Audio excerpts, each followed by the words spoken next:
Supreme court ने यह भी कहा है कि सुरक्षा दी जाए इन सभी बागी विधायकों को, इनके परिवारों को, क्योंकि सबने आशंका जताई थी कि उनके जान माल को नुकसान हो सकता है।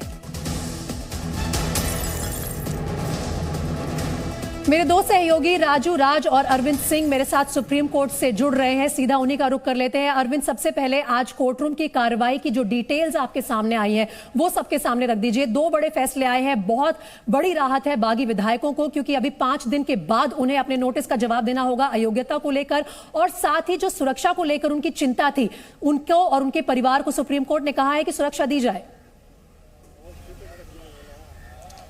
बिल्कुल, कोर्ट ने उस समय सीमा को बढ़ा दिया है जो कि डिप्टी स्पीकर की तरफ से निर्धारित की गई थी। आज शाम 5:30 बजे तक जो बागी विधायक थे, जिन 16 विधायकों को अयोग्य करार दिए जाने का जो नोटिस था उस पर जवाब देना था, उस समय सीमा को अब 11 जुलाई तक 5:30 बजे तक के लिए कोर्ट ने बढ़ा दिया है।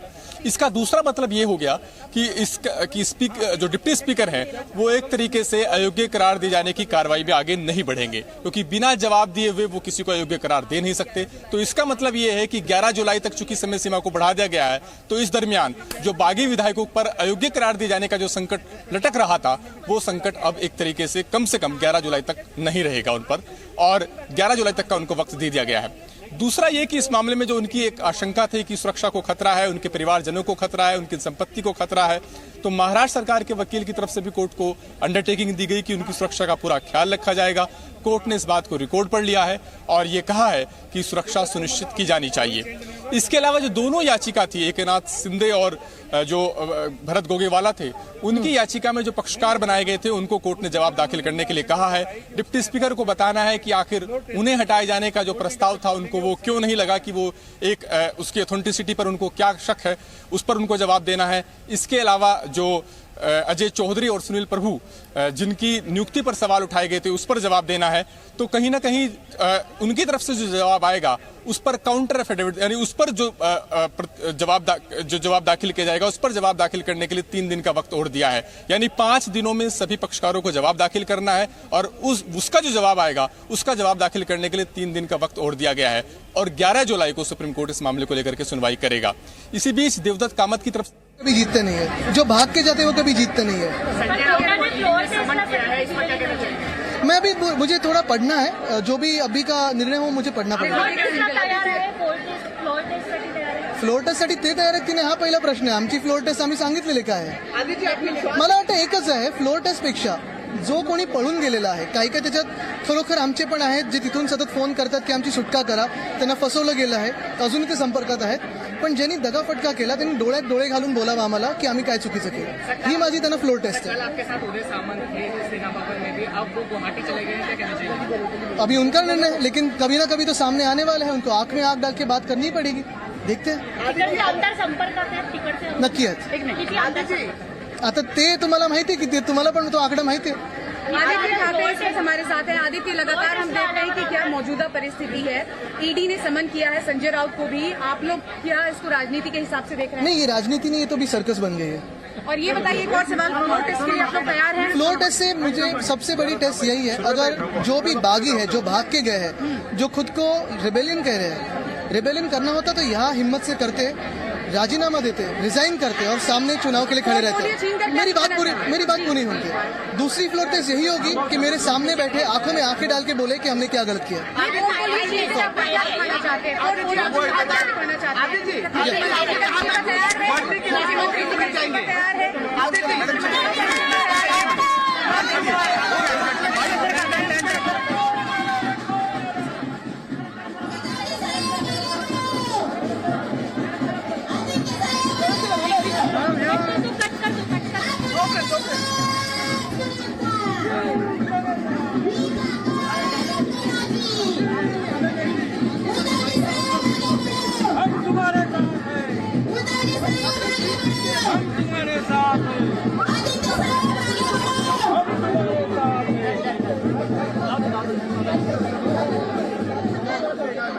अरे बाहेर मोकळ्यामध्ये गेलं की घ्या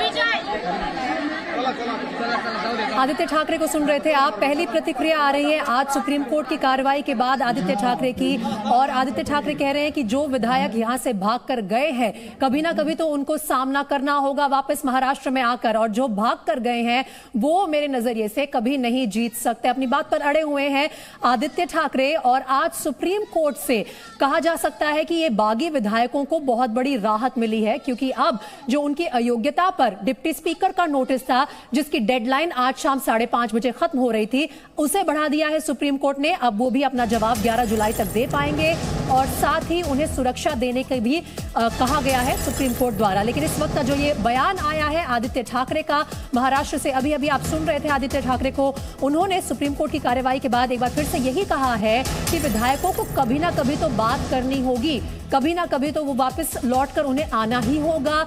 और आदित्य ठाकरे इसी बात पर अड़े हुए थे कि जो भाग कर गए हैं मेरे नजरिए से वो कभी नहीं जीत सकते। फ्लोर टेस्ट के लिए जब स्पेसिफिकली उनसे सवाल पूछा गया तो उन्होंने ये कहा कि हमारी तैयारी पूरी है, लेकिन सामने से जो भाग कर गए हैं, जिनकी नाराजगी है, वो अगर तरीके से वापस आएंगे तो ही आगे बढ़ पाएंगे, क्योंकि कभी ना कभी तो उन्हें वापस लौटकर आना होगा, सामना करना होगा, हकीकत का सामना करना होगा उस पृष्ठभूमि का जहां से ये पूरी कार्रवाई शुरू हुई।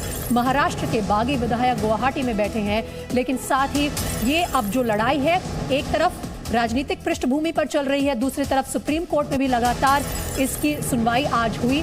उसके चलते पहले तो सुप्रीम कोर्ट ने सभी पक्षों को नोटिस जारी किया कि 11 जुलाई तक यानी 5 दिन के अंदर अंदर आप अपना हलफनामा दायर करें, और उसके बाद सुप्रीम कोर्ट ने यह भी साफ कर दिया कि क्योंकि 11 जुलाई की डेडलाइन सेट हुई है हलफनामा दायर करने के लिए, इसके चलते जो डिप्टी स्पीकर ने अयोग्यता के लिए जो कार्रवाई की थी इन विधायकों के खिलाफ, अब उसकी डेडलाइन भी 11 जुलाई तक बढ़ जाती है, और इस दरमियान डिप्टी स्पीकर का फैसला नहीं आ पाएगा।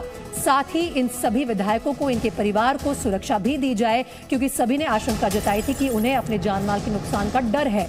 और इसके बाद आज आदित्य ठाकरे का भी बयान अब से कुछ ही देर पहले आया है, और आदित्य ठाकरे का ये बड़ा बयान है जिसमें उन्होंने कहा कि विधायकों को कभी ना कभी तो बात करनी होगी। डिप्टी स्पीकर के नोटिस पर जहां एक तरफ रोक लग गई है, वहीं दूसरी तरफ आदित्य ठाकरे कह रहे हैं कि बगावत करनी थी तो यहीं रहकर बगावत करते, आंखों में आंखें डालकर अपनी बात कहते, पहले इस्तीफा देते और फिर उसके बाद जनता का सामना करते। तो एक तरह से ललकारा भी है बागी विधायकों को आदित्य ठाकरे ने अपने इस बड़े बयान के साथ कि भागना एक तरीका नहीं होता है। सुनिए जरा आदित्य ठाकरे ने क्या कहा। फ्लोर टेस्ट से मुझे सबसे बड़ी टेस्ट यही है, अगर जो भी बागी है, जो भाग के गए हैं, जो खुद को रिबेलियन कह रहे हैं, रिबेलियन करना होता तो यहाँ हिम्मत से करते, राजीनामा देते, रिजाइन करते और सामने चुनाव के लिए खड़े रहते। मेरी बात पूरी होगी। दूसरी फ्लोर टेस्ट यही होगी कि मेरे सामने बैठे आंखों में आंखें डाल के बोले कि हमने क्या गलत किया। फ्लोर टेस्ट से मुझे सबसे बड़ी टेस्ट यही है, अगर जो भी बागी है, जो भाग के गए हैं, जो खुद को रिबेलियन कह रहे हैं, रिबेलियन करना होता तो यहाँ हिम्मत से करते, राजीनामा देते, रिजाइन करते और सामने चुनाव के लिए खड़े रहते। मेरी बात पूरी होगी। दूसरी फ्लोर टेस्ट यही होगी कि मेरे सामने बैठे आंखों में आंखें डाल के बोले कि हमने क्या गलत किया।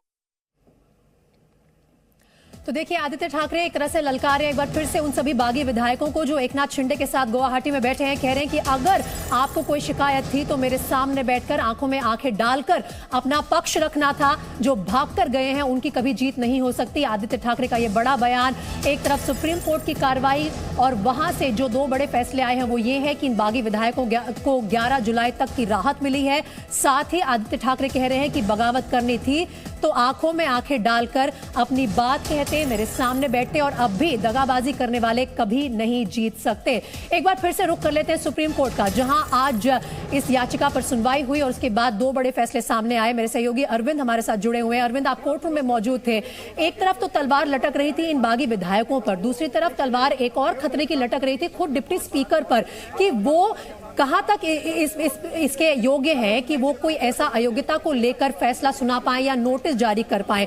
जब उनके लिए पक्ष पेश किए गए दोनों तरफ से तो क्या बड़ी दलीलें सामने थी। डिप्टी स्पीकर की तरफ से राजीव धवन ने मेरे ख्याल से ये तक कह दिया कि जो इन्हें हटाए जाने का नोटिस था वो तो सही तरीके से आया ही नहीं है।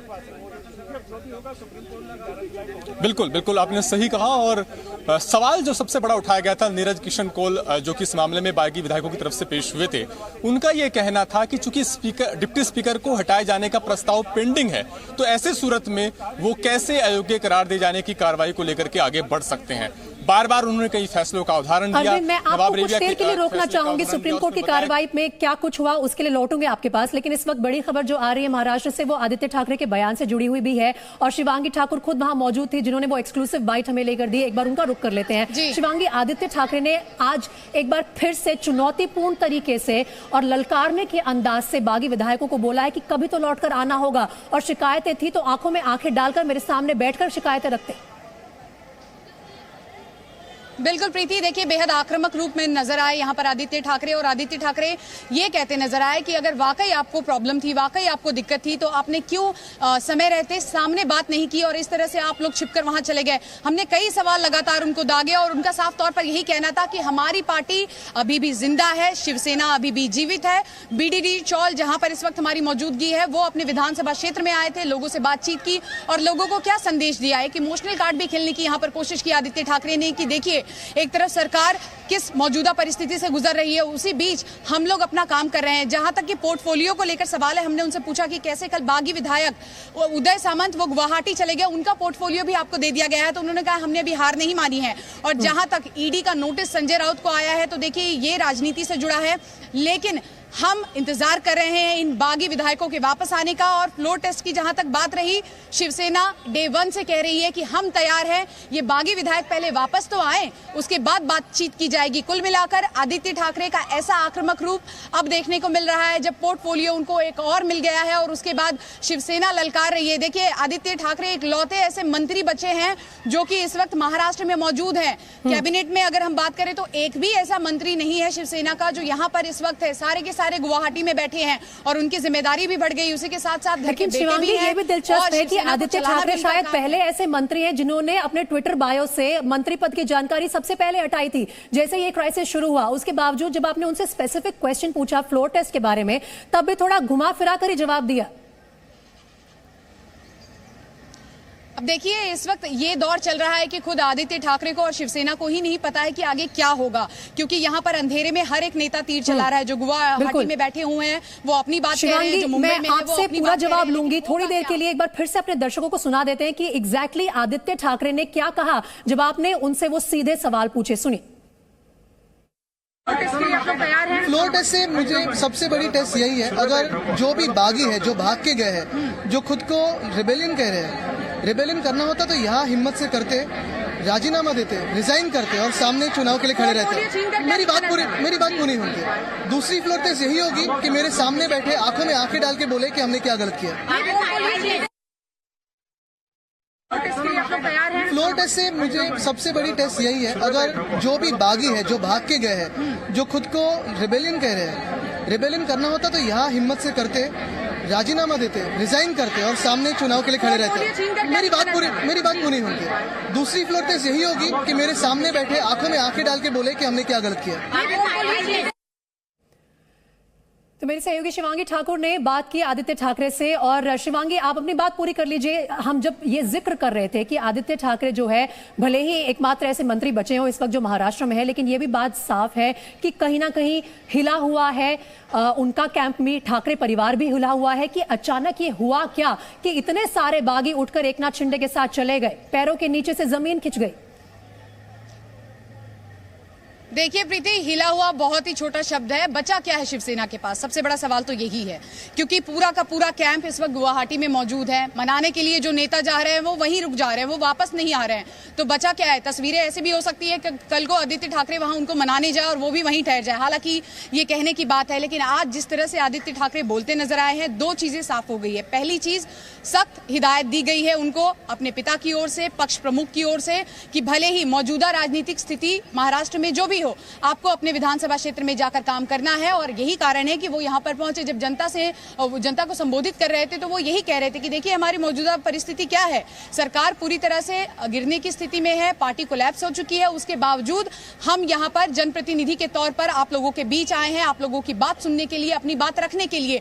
तो एक मैसेज देने की कोशिश की गई, इमोशनल कार्ड खेलने की कोशिश की गई। हालांकि इसका कितना असर होगा, क्योंकि जहां इमोशनल कार्ड खेला जाना है, बागी विधायकों तक इनकी बात नहीं पहुंच रही है।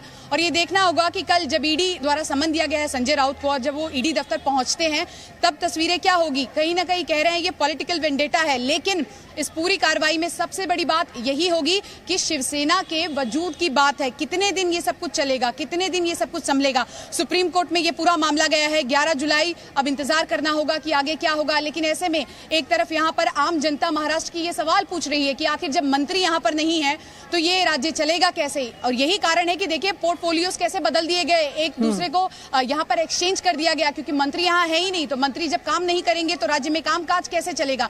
मौजूदा सरकार फिलहाल तो महाविकास आघाड़ी की सरकार है और ऐसे में एक दो बड़ी चुनौती है शिवसेना के लिए जो बची हुई। फिलहाल तो असली शिवसेना कौन सी है और नकली शिवसेना कौन सी है वही बड़ा सवाल है। बिल्कुल शिवांगी, और ये जो पोर्टफोलियोज वापस ले लिए गए, जिस तरह की कार्रवाई हुई है पिछले 24 घंटे में भी इन बागी विधायकों के खिलाफ, एक तरफ तो आदित्य ठाकरे कहते हैं कि मेरे सामने बैठकर आंखों में आंखें डालकर अपनी शिकायतें मुझे बताएं, और दूसरी तरफ ये पोर्टफोलियो जब वापस ले लेते हैं तो क्या अब बातचीत का कोई रास्ता खुला हुआ है या एक एक करके दरवाजे बंद कर रहे हैं?